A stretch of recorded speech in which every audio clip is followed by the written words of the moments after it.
¿Sabías que Colombia y Perú estuvieron a punto de desencadenar una guerra mucho más grande de lo que nos enseñaron en la escuela? ¿Y que miles de hombres lucharon en plena selva amazónica por un territorio que hoy casi nadie recuerda? Lo más sorprendente es que este conflicto estuvo a punto de cambiar el mapa de Sudamérica para siempre. Sin embargo, con el paso de los años, esta guerra desapareció de la memoria colectiva y quedó enterrada entre las páginas olvidadas de la historia. Hoy vamos a descubrir la increíble historia de la guerra amazónica entre Colombia y Perú. Un conflicto lleno de tensiones diplomáticas, ambiciones territoriales, combates en medio de una de las selvas más hostiles del planeta y decisiones políticas que marcaron el destino de dos naciones. Y mientras avancemos en esta historia, quiero que te hagas una pregunta. ¿Qué habrías hecho tú si un día despertaras y descubrieras que un territorio considerado tuyo había sido ocupado por otro país? Para entender cómo comenzó todo, debemos viajar varias décadas atrás, a una época en la que gran parte de Sudamérica todavía era un enorme rompecabezas territorial. Tras las independencias del siglo XIX, muchos países heredaron fronteras poco definidas. En los mapas aparecían líneas dibujadas desde despachos lejanos, pero sobre el terreno la realidad era muy distinta. Había regiones inmensas donde la presencia del Estado era prácticamente inexistente y donde nadie podía afirmar con absoluta certeza dónde terminaba un país y comenzaba otro. La Amazonía era uno de esos lugares. Para los gobiernos de Bogotá y Lima, aquella gigantesca selva representaba mucho más que árboles y ríos. Era una fuente potencial de riqueza, recursos naturales, rutas comerciales y prestigio nacional. El problema era que ambos países tenían interpretaciones diferentes sobre qué territorios les pertenecían legítimamente. Durante décadas, las disputas fronterizas entre Colombia y Perú fueron acumulándose lentamente. No siempre ocupaban los titulares de los periódicos ni provocaban crisis inmediatas, pero permanecían presentes como una herida abierta. Cada gobierno defendía sus argumentos históricos, jurídicos y geográficos. Mientras tanto, en las regiones amazónicas, la realidad cotidiana seguía desarrollándose lejos de los centros de poder. A comienzos del siglo XX, la situación empezó a volverse más delicada. La fiebre del caucho había transformado la Amazonía en una región estratégica. Empresas, comerciantes y aventureros llegaban atraídos por la posibilidad de obtener enormes ganancias. De repente, territorios que durante siglos habían parecido remotos comenzaron a adquirir un valor económico considerable. En medio de este escenario apareció uno de los acuerdos más importantes de toda esta historia. En 1922, Colombia y Perú firmaron el Tratado Salomón-Lozano. Sobre el papel, este acuerdo debía resolver definitivamente las disputas fronterizas entre ambos países. El tratado establecía nuevas delimitaciones y otorgaba a Colombia el control de una zona clave que incluía el acceso al río Amazonas mediante la localidad de Leticia. Para Colombia, aquello representaba una victoria estratégica enorme. Conseguía una salida directa al gran río amazónico y consolidaba su presencia en una región de inmenso valor geopolítico. Sin embargo, en Perú el acuerdo generó una profunda controversia. Muchos sectores de la sociedad peruana consideraban que el tratado era injusto. Creían que se habían cedido territorios históricamente vinculados al Perú y que el gobierno había realizado concesiones excesivas. Aunque oficialmente el acuerdo fue ratificado, el malestar nunca desapareció completamente. Y aquí es donde la historia comienza a ponerse realmente interesante. Durante años, la tensión permaneció relativamente contenida. Las relaciones diplomáticas continuaron y parecía que el tratado había logrado estabilizar la situación. Pero bajo la superficie existía un creciente sentimiento de descontento entre numerosos habitantes de la región amazónica peruana. Especialmente en la ciudad de Iquitos, considerada uno de los centros más importantes de la Amazonía peruana, muchas personas seguían viendo a Leticia como una población que debía pertenecer al Perú. Las emociones nacionalistas continuaban vivas y el resentimiento hacia el tratado no había desaparecido. Mientras tanto, Colombia enfrentaba sus propios desafíos. Mantener una presencia efectiva en regiones tan alejadas era complicado. La distancia entre Bogotá y la Amazonía era enorme. Las comunicaciones eran lentas, las infraestructuras limitadas y el transporte extremadamente difícil. Imagina por un momento lo que significaba gobernar un territorio cubierto por selvas densas, atravesado por ríos gigantescos y separado de los principales centros urbanos por miles de kilómetros. En muchos casos, viajar por la Amazonía requería semanas enteras de navegación. Esa realidad tendría consecuencias decisivas, porque aunque los mapas mostraban una frontera definida, la capacidad real para controlar cada rincón del territorio era mucho más limitada de lo que muchos imaginaban. Y entonces llegó el año 1932. Un año que cambiaría para siempre las relaciones entre Colombia y Perú. En septiembre de ese año ocurrió un acontecimiento inesperado que sorprendió a ambos gobiernos. Un grupo de civiles peruanos, apoyados por sectores nacionalistas de la región, decidió actuar por cuenta propia. Convencidos de que Leticia pertenecía legítimamente al Perú, organizaron una operación destinada a tomar el control de la ciudad. Lo que sucedió después desencadenaría una crisis internacional de enormes proporciones. Los ocupantes lograron apoderarse de Leticia prácticamente sin resistencia significativa. La noticia se propagó rápidamente por la región y pronto llegó a las capitales de ambos países. En Lima y Bogotá comenzaron a sonar todas las alarmas. Lo que inicialmente parecía una acción local estaba a punto de transformarse en algo mucho más peligroso. Porque cuando una ciudad cambia de manos en una zona disputada, las emociones nacionalistas suelen crecer con rapidez. Y en este caso, tanto colombianos como peruanos estaban convencidos de defender una causa justa. La pregunta ya no era quién tenía razón. La verdadera pregunta era si ambos países lograrían resolver la crisis mediante la diplomacia o si estaban a punto de iniciar una guerra en el corazón de la Amazonía. Y lo que ocurrió después sorprendió incluso a quienes creían conocer los límites de este conflicto. La noticia de la ocupación de Leticia cayó como una bomba en Colombia. Lo que al principio parecía una acción aislada comenzó a transformarse en una crisis nacional.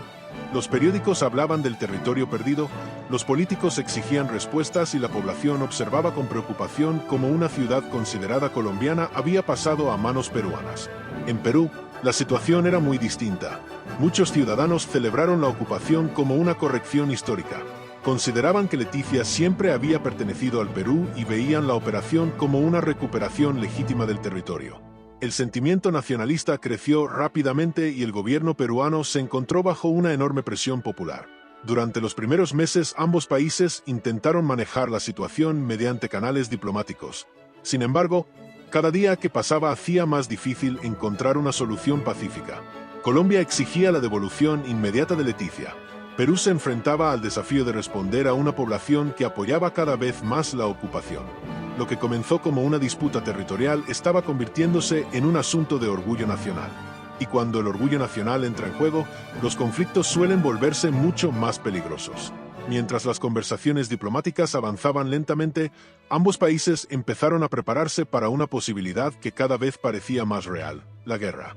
Lo que nadie imaginaba era que el escenario de ese conflicto sería una de las regiones más difíciles del planeta para librar una campaña militar: la inmensa y despiadada selva amazónica. Cuando Colombia decidió responder, se enfrentó a un problema enorme. La Amazonía estaba a miles de kilómetros de los principales centros del país. Transportar soldados, armas, suministros y embarcaciones hasta la zona del conflicto era una tarea gigantesca. Aún así, el gobierno colombiano inició una movilización sin precedentes. Se adquirieron barcos, se organizaron expediciones militares y se preparó una fuerza destinada a recuperar el territorio perdido. La población siguió cada movimiento con gran emoción. Para muchos colombianos, la defensa de Leticia se convirtió en una causa nacional. En Perú también se realizaron preparativos. Las fuerzas presentes en la región amazónica reforzaron posiciones y se prepararon para una posible confrontación. El conflicto ya no era una simple disputa diplomática. Ambos países estaban armándose. Sin embargo, el verdadero enemigo no sería únicamente el adversario. La selva imponía sus propias reglas. Las enfermedades tropicales, el calor extremo, la humedad constante y las enormes distancias convertían cualquier operación militar en una auténtica pesadilla. En muchos casos, sobrevivir al entorno era tan difícil como enfrentarse al enemigo. Y aún así, miles de hombres avanzaron hacia el corazón de la Amazonía. La guerra era ya una realidad. Los enfrentamientos comenzaron principalmente a través de ríos y posiciones estratégicas dispersas por la selva. A diferencia de las grandes guerras europeas, aquí no existían enormes líneas de frente ni ejércitos avanzando por extensas llanuras. Cada operación exigía navegar durante días entre ríos rodeados por una vegetación aparentemente infinita. Uno de los episodios más importantes ocurrió en la zona de Tarapacá. Allí las fuerzas colombianas lograron importantes avances que demostraron que estaban decididas a recuperar el control de la región. Poco a poco comenzaron a obtener éxitos militares que fortalecieron la moral nacional. Mientras tanto, la guerra seguía captando la atención internacional. Muchos observadores veían con preocupación la posibilidad de que el conflicto escalara aún más. Las noticias llegaban lentamente desde la Amazonía, pero cada informe confirmaba la misma realidad. Ninguno de los dos países estaba dispuesto a rendirse fácilmente. Y cuanto más tiempo duraba la guerra, mayor era el riesgo de que la situación escapara completamente de control. A comienzos de 1933 ocurrió un hecho inesperado que cambiaría el rumbo de la guerra. El presidente peruano Luis Miguel Sánchez Cerro fue asesinado en Lima durante una ceremonia militar. Su muerte provocó una profunda conmoción en el país y abrió una nueva etapa política. El nuevo liderazgo peruano mostró una mayor disposición a buscar soluciones diplomáticas. Al mismo tiempo, la comunidad internacional empezó a involucrarse con más fuerza. La Sociedad de Naciones, el organismo precursor de las Naciones Unidas, observaba atentamente el conflicto y buscaba evitar que continuara escalando. Las negociaciones comenzaron a ganar importancia. Por primera vez en muchos meses aparecía una posibilidad real de poner fin a la guerra sin una confrontación total. Aunque los combates y las tensiones no desaparecieron de inmediato, el escenario político estaba cambiando rápidamente. La pregunta ya no era quién podía ganar en el campo de batalla. La pregunta era quién lograría obtener mejores resultados en la mesa de negociación. Y la respuesta estaba cada vez más cerca. Finalmente, ¿por qué Estados Unidos invadió Panamá en 1989? ¿Fue realmente una operación para capturar a un dictador peligroso o existe una historia mucho más oscura detrás de uno de los episodios más controvertidos de la historia moderna de América Latina? Lo que estás a punto de ver no es solo una historia sobre política, poder y guerra. Es una historia sobre una ciudad convertida en campo de batalla. Sobre miles de personas que despertaron en medio de explosiones. Sobre barrios enteros consumidos por el fuego. Y sobre una invasión que, más de 3 décadas después, sigue generando preguntas incómodas que muchos prefieren no responder. Porque cuando se habla de la invasión de Panamá de 1989, la mayoría de las personas recuerda un solo nombre: Manuel Antonio Noriega. Pero la realidad es mucho más compleja. Antes de continuar, quiero que me respondas algo en los comentarios. ¿Crees que las grandes potencias siempre dicen toda la verdad cuando intervienen militarmente en otro país? Quédate hasta el final porque algunos de los datos que veremos hoy podrían cambiar por completo la forma en que entiendes este episodio histórico. Para comprender lo que ocurrió aquella noche de diciembre de 1989, primero debemos viajar varios años atrás. Durante gran parte del siglo XX, Panamá ocupó una posición estratégica única en el mundo. Su ubicación geográfica la convirtió en un punto de conexión entre océanos, continentes y rutas comerciales. Pero sobre todo, la convirtió en una pieza fundamental para los intereses de Estados Unidos. Desde la construcción del Canal de Panamá, Washington había mantenido una enorme influencia sobre el país.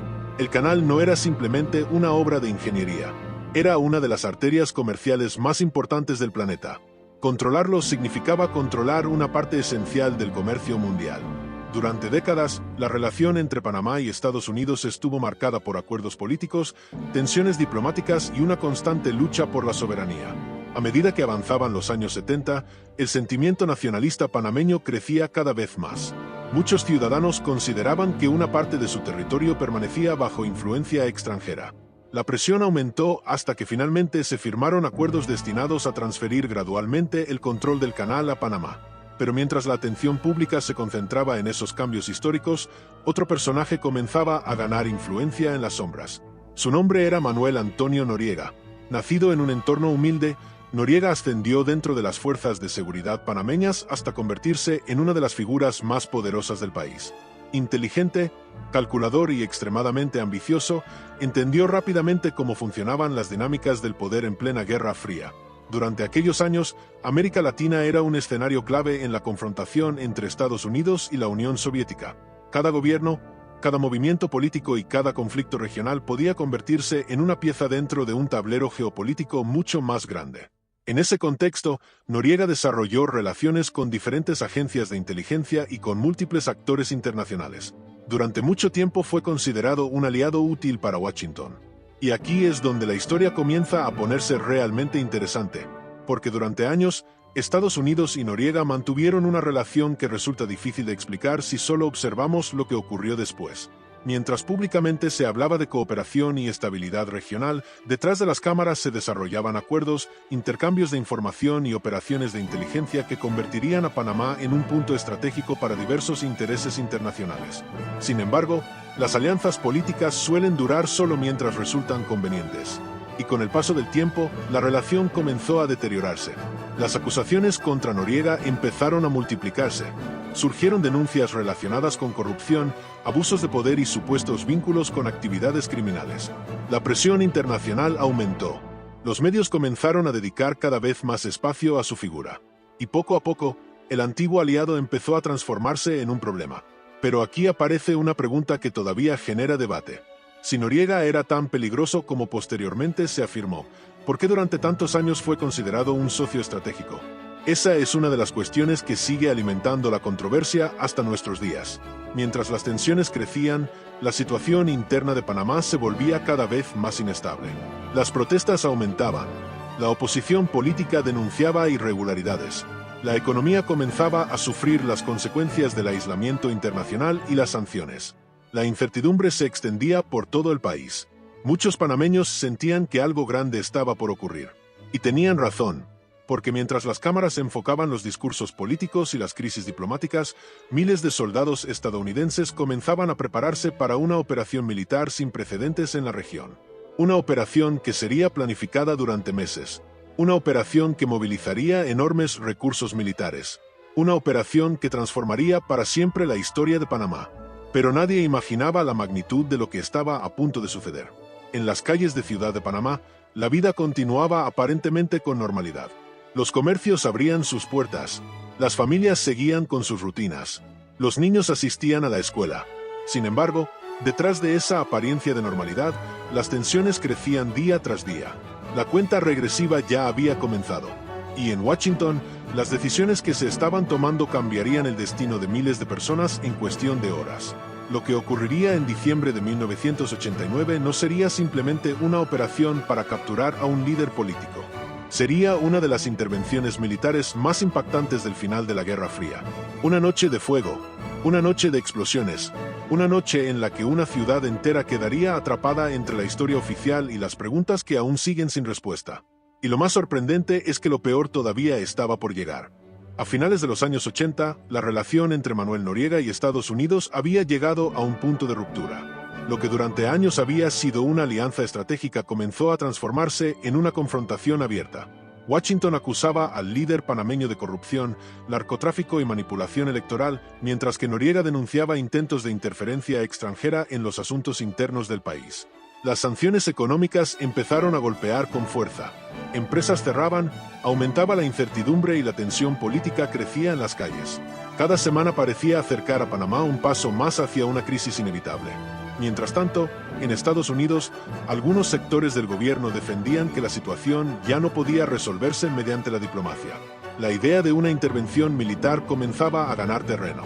Y aunque pocos lo sabían en ese momento, los preparativos ya estaban en marcha. Miles de soldados eran entrenados para una operación que pronto cambiaría el destino del país. Lo que estaba por ocurrir no sería una simple demostración de fuerza. Sería una invasión a gran escala. Y cuando llegó diciembre de 1989, la decisión ya estaba tomada. Durante semanas, las fuerzas estadounidenses ultimaron los detalles de una de las operaciones militares más importantes de la época. Aviones, helicópteros, unidades especiales y miles de soldados fueron posicionados estratégicamente. La operación recibió un nombre que pasaría a la historia: Causa Justa. Oficialmente, los objetivos eran proteger a ciudadanos estadounidenses, defender la democracia panameña y capturar a Manuel Noriega. Sin embargo, desde el primer momento surgieron preguntas sobre si esos eran los únicos motivos detrás de la intervención. Mientras los planes avanzaban en secreto, la mayoría de los habitantes de Panamá seguía con su vida cotidiana sin imaginar lo que estaba por suceder. La noche decisiva se acercaba, y cuando el reloj marcó las últimas horas del 19 de diciembre de 1989, la maquinaria militar más poderosa del planeta estaba lista para entrar en acción. Poco después de la medianoche, el cielo de Panamá se iluminó. El estruendo de las explosiones rompió el silencio de la ciudad. Helicópteros sobrevolaban zonas estratégicas mientras aviones militares ejecutaban ataques coordinados contra instalaciones consideradas objetivos clave. Miles de soldados estadounidenses desembarcaron simultáneamente en distintos puntos del país. Para muchos ciudadanos, el despertar fue aterrador. Las detonaciones podían escucharse a kilómetros de distancia. Las ventanas temblaban. El humo comenzaba a cubrir sectores enteros de la ciudad. Lo que durante meses había sido una posibilidad remota se convertía en realidad. Panamá estaba siendo invadida. Y el caos apenas comenzaba. Los enfrentamientos se intensificaron rápidamente. Uno de los lugares más afectados fue el barrio del Chorrillo, una zona densamente poblada situada cerca de importantes instalaciones militares.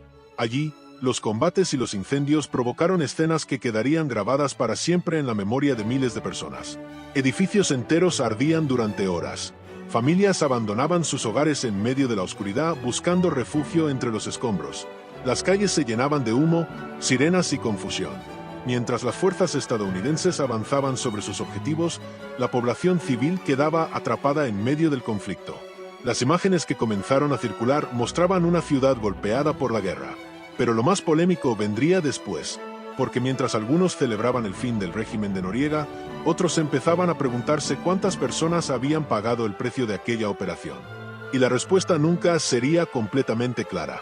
Con las principales posiciones militares bajo control, comenzó la búsqueda final de Manuel Noriega. El antiguo hombre fuerte de Panamá pasó varios días oculto mientras las fuerzas estadounidenses cerraban el cerco. Finalmente buscó refugio en la Nunciatura Apostólica. El mundo entero observaba. Tras días de presión, negociaciones y tensión internacional, Noriega terminó entregándose. La invasión había alcanzado su objetivo principal.